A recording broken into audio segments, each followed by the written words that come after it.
early sobriety and how to survive it, but not only survive, but learning to thrive through it is the key. And so almost 9 years ago, I was where you are now. I had multiple attempts at sobriety, then moderating. I had gone to AA. I had tried swimming with the dolphins. I had even been zapped by a dolphin where I thought definitely a new neural pathway, and would always go back to drinking. And so what happened and what changed is always, when I reflect back on what was different, and I want to really share that with you because, maybe you, like me, have had many day ones, you've had many attempts, you're starting to lose faith that you can really do this, whether it's sustainable for you, whether you can.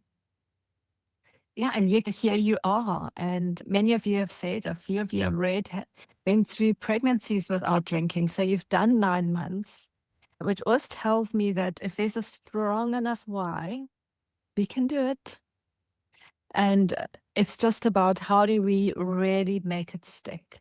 And that's what I want to just lean in a bit today, because for one thing, it's never a linear process. You don't just come here today, this week, you reset. Some of you have had wobbles, some of you have stuck with it, you've done it, and you're starting to feel better, and you think, okay, it should stay like this, it should be easy now. Life is not easy, and that's what caught me so many times, is because life didn't change. Life still threw me many curveballs, and I was still responding from my own internal belief systems and patterns. So I would very soon wobble again into nothing's changed. It's a big one. But 8.5 years ago, there I was, after this kind of things going on in my head. I'd gone to a Tribe Sober workshop. It was in person at the time. Seeing a guy that I did yoga with there and wanted to just hide. And what the hell? How can he be doing? And I never would have thought that Nick was in the same position as me. As there we were in hot yoga, complaining about the smells on a Saturday morning of everybody detoxing from alcohol. And we two were the main culprits. Yeah, can you imagine? So there he was. And I was very determined after that workshop. I was very quiet. I listened again. I thought I knew it all. I'd read some of the books. I'd been to AA. So that's one of the first pitfalls I want to just say to you. If you think you know it all, if you knew it all, you wouldn't be here. So, but that's one of the ways that we trick ourselves. It's a belief system. So I thought I knew it all, and I'd gotten this. So I said I was going to give up forever. At the end of the workshop, I had got this. And there I was 3 months later, 17th of August, 2017, riding to work, so hungover, so ill, that I didn't know how I was going to survive the day. And really thinking about, is this really what life has come to? I had my head out the car window, trying to just bring in some cool air to feel half normal. And I was berating myself. I was just like, not this, not this. I don't know if any of you have ever had that moment. It was such a strong voice within me. And I always say it was my higher self. It was my angel. It was the universe. But that voice said, not this. This is not why you were put on this earth. This is not living. And somebody once said to me recently in a session, zombified living. It was zombified living. And I just realized I couldn't keep going like this. I was losing everything that was dear to me. And I was thinking, I'm losing my job. My relationship with my colleagues is terrible. My relationship with my husband is very precarious, with my kids, my grandkids. Things were really imploding around me. And I was saying, that's not this. And then I had to say to myself, if not this, then what? And that's what I'm also, then what was the then what? The then what was I threw the book at it. I decided I was going to engage in the WhatsApp group. I was going to the coffee meetups. I was posting, I was sharing. And so I want to just leave that little nugget with you. You might be feeling really strong today, and you might be feeling very wobbly today. It doesn't matter where you are at. But if you're here, it's because you don't want this. You don't want this that has brought you here. Now what? And then now what is where we've already got you. So if we must look back to Monday, where we started with mindset. So much of our life, the results that we have in our life, where you are right now, is because of your beliefs about yourself, your beliefs about how life should be, your beliefs about your past, your beliefs about what alcohol has given you. There I was, absolutely in the mess, saying, how will I ever feel good again? How was I even feeling good? These are the ways that alcohol, or our brain, that's the addicted brain, starts tricking us, and it starts to argue and protect the very thing that is killing us. So when somebody said to me, don't trust your brain, question it. You're the one. What have you been putting in your brain for years and years are beliefs, are thoughts that have been on repetition. And that's why, for me, Monday's lesson and task is so important. Really learning to surface your self-limiting beliefs. Your limiting beliefs are your window, and they are your light to sobriety. Because if you can flip them on their lid, you can flip them around. That is where your power is. You don't have to believe these things. Alcohol is not making things better. Alcohol does not take the edge off. I've had a bad day. I don't need a drink. Oh, I just deserve a drink just for today. I can always start again tomorrow. These are lies. There is no better or worse day to start than right here, right now, is one of the things I learned that day. Not this. I needed to change my mindset. I needed to really see what were these thoughts that were keeping me trapped in addiction. And I needed to surface them. And that is why it's so important in early sobriety to reach out to somebody or to a group and be accountable and tell them what is going on for you. Getting your thoughts out. And sometimes it's even when you're just writing or journaling your thoughts, or you're putting them in the WhatsApp group, you can see how you're tripping yourself up and that you're about to have a moment here. And then you can backtrack and you become the witness of your own thoughts. That's why posting in the WhatsApp group is so powerful. So people sometimes say to me, oh, I don't really want to post. What have I really got to say? And there's so much engagement. And what these are limiting beliefs. You need to flip that into, I post because it's important for me to see my thoughts.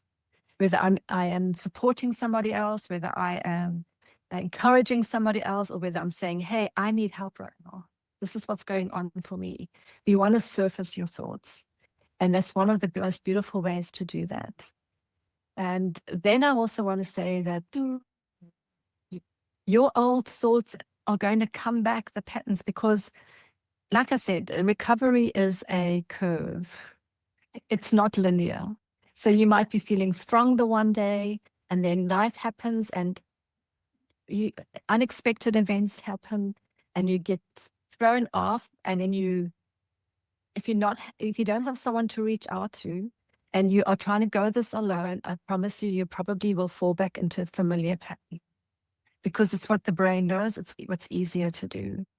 And then you'll say, oh, this is too hard. So if there's one thought, one belief system that I turned on its head that helped me. I always say, if you just get one powerful belief, it can change everything for you. It was going from I can't do hard things, and this should not be so hard, to I can do hard things. I was made for this, bring it on. Because on the other side of this hard are my dreams, is my freedom, is my peace. So I'm going to go through that doorway of pain. because that's what it's going to be. The curve is we are going to go through pain. And yet we are so resistant to it. But pain, we feel it anyway. That's why I say choose your hard. It's going to be hard either way. It's going to be hard right now saying no. It's going to be hard tomorrow morning, waking up, berating yourself and thinking, oh, I've let myself down again. So which hard do you choose? And listen for the moderation trap. That moderation, Mary, or association, Alice, those are the two. Notice the triggers. And again, welcome your triggers, because your triggers are breadcrumbs into your subconscious that can guide you into what are your subconscious beliefs. You want us to know, what are my subconscious beliefs? What am I believing right now? What am I thinking that's creating this desire? And then there's another practice. Once you can get yourself a power thought. I can do hard things, or I was made for this. I'm doing this. I am all in on myself. Or like Lynn, her power thought was never ever question the decision, and only one day one. So listen, start to hear people who have done this. What did they say to themselves? Nigel Jones, who said, he was already on top of the mountain, I'm a non-drinker. I'm a non-drinker. So what are you going to start practicing over and over? When association Alice comes in and you walk into a situation where everybody, all your friends are there, you're sitting down to have a dinner, and you've decided you're not going to drink, but then they order this delicious Sauvignon Blanc or margaritas, and you think, I'm missing out. That's also what I saw on some of you when you were responding in your tasks.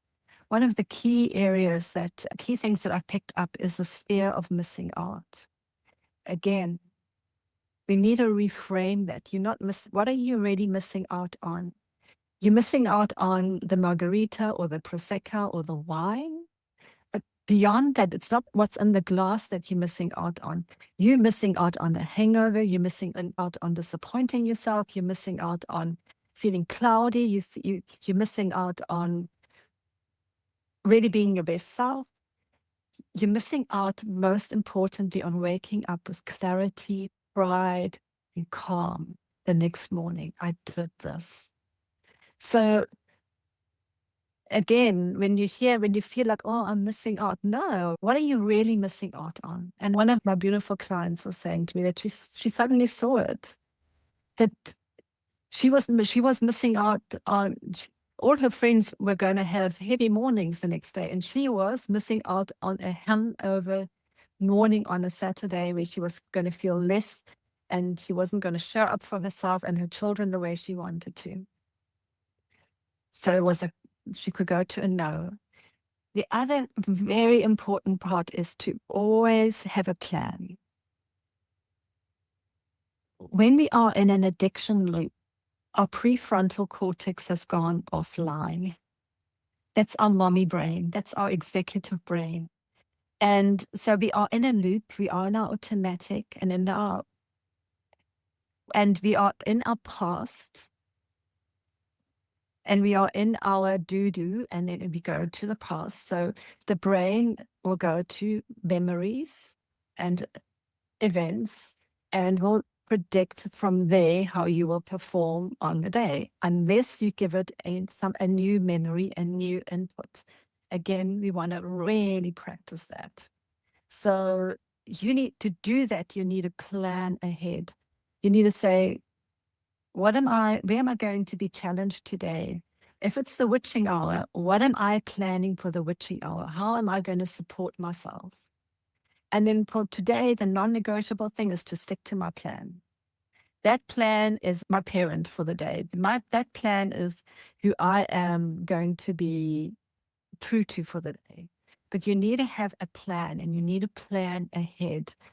And every time you do that, you actually start to rewire new neural pathways. And you start to bring your executive brain back online. It's also the brain where you can start creating new memories. When we have been drinking for many years, we don't really create new memories. And we keep living the same memories, the same patterns, the same loops. So I want you to think about this reset as wow, what an opportunity. And what is it going to give me an opportunity to? It's going to give me an opportunity to break free from old patterns, from the habit of drinking and hangovers and feeling bad. Because what now? So some people already said, okay, now what? I've done 5 days, I've done 11 days, and I'm starting to think like, now what? Why?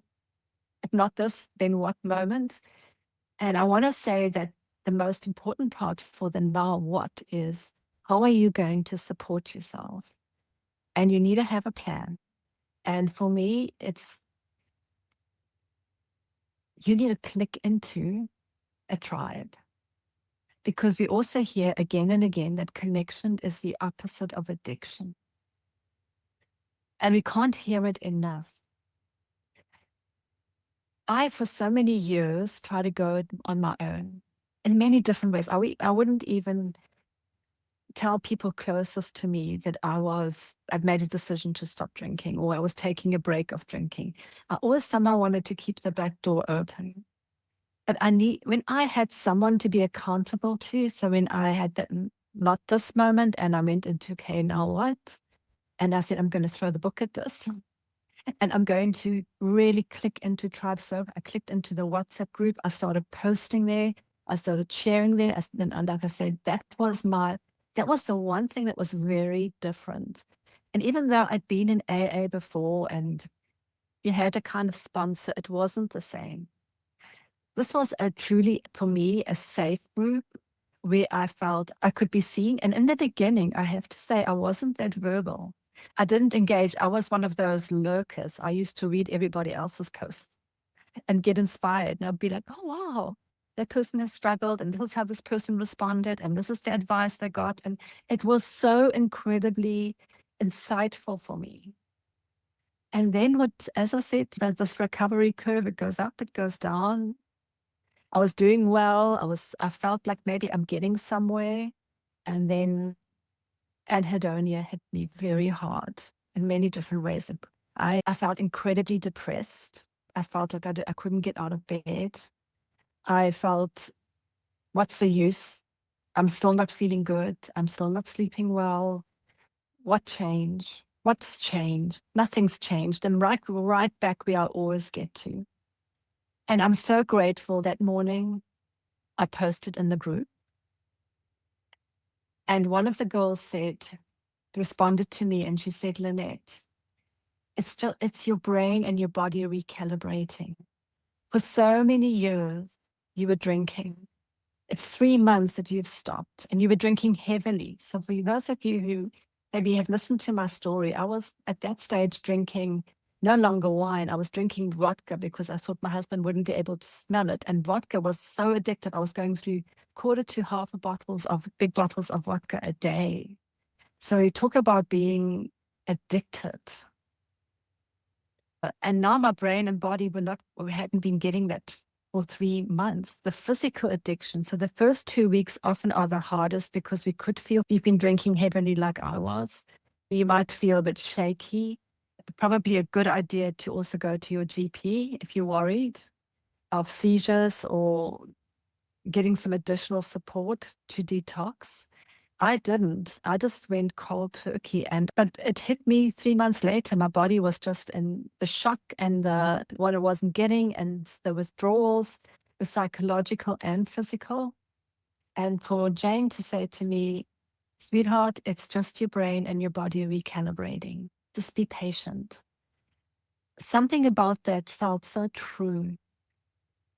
So I said to myself, my brain and my body are just recalibrating. Just be patient. And I went to a coffee meetup because at that stage we still managed to have coffee meetups in Johannesburg, run by Nick, the same guy I did hot yoga with. And it was him and Emma and Jane that day. And I was talking about how miserable I was and how achy I was. And Nick said to me, maybe go see an integrative doctor and just get yourself checked. And what about getting a coach? And I was like, coaching? How isn't that what friends are for? I've been in therapy. I've done so much therapy. I've done so much work on myself. And he said, you've done all that work. Now try something else. Because what you need is not another diagnosis. You know your diagnosis is by now, but you need some tools. And that's what coaching is. And that's why I'm so passionate about coaching, because coaching gave me the tools. And when I got a really good coach, that helped me uncover some of those self-limiting beliefs that were still trapping me. And of course, I also started bringing in a lot of embodiment work. But these are the kind of solutions that you start to find along the way. Like, what works for me? What is it that I need right now? And the best way to find that out is to be connected in a group and to share and to listen to yourself, to uncover what is it that keeps tripping me up. Because I know, and you know, because you're here, that you really want to break free. You want to break free from the trap that you are in now. And it's available to you. It's a thought away. It's a decision away. You can break free. And tomorrow, Janet is going to talk to you about Tribe Sober's Breaking Free program. She's going to invite you into a very small container. Again, this is golden. When we are in a small intimate group together where we can share, and people who have been in the breaking free that are here will share with you what really worked for them in the small container, was the bonds that were forged, the friendships that were forged. That's what happened to me. That's what got me through those early days. And then the material that you're going to go through, and like, you may be like me and say, oh, I know it all.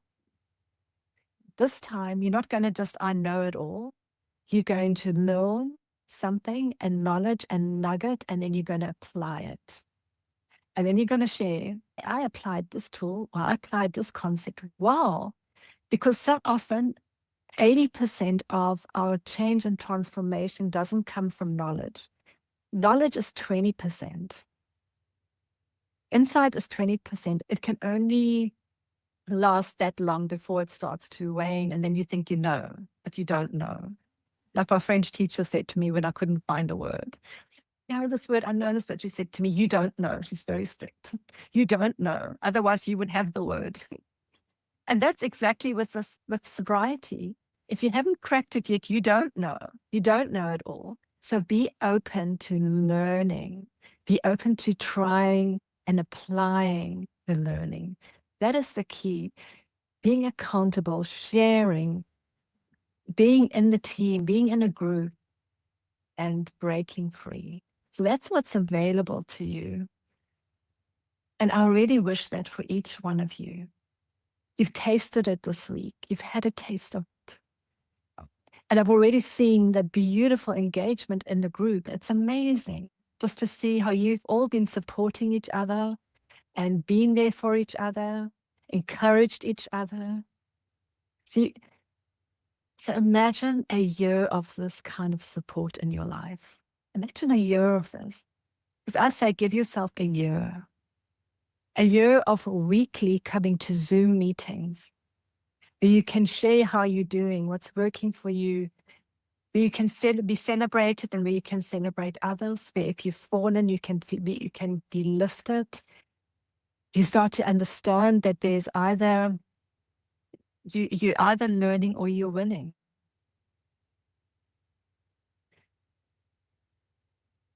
Imagine 50, how many weeks are there in the year? 52 weeks of weekly Zooms, learning, sharing, starting to really bring new thinking into your brain. The change is phenomenal.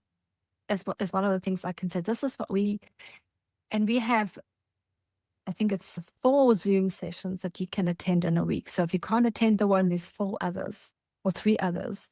So again, making certain things non-negotiable when you're going to go through your course material. And I loved it when Grania, one of our cheerleaders, how she just said to her family, when I come home, this was witching hour for her, I'm going upstairs and I'm going to do my tasks. I'm going to do my breaking free work. And once a week, I'm going to go to the Zoom call. So you just do that. And I'm going to check in every day with my group. You will be amazed at the transformation that's going to come within you. And we talk about that. We always say on the other side of sobriety is the butterfly of you. Who is the butterfly of you? She's now in the cocoon. She's juicing in there. She's dissolving. Who is she going to be? You're creating her every day. You want to really get through that cocoon with strong wings, break free. So imagine a year from now, what is the story you're going to tell?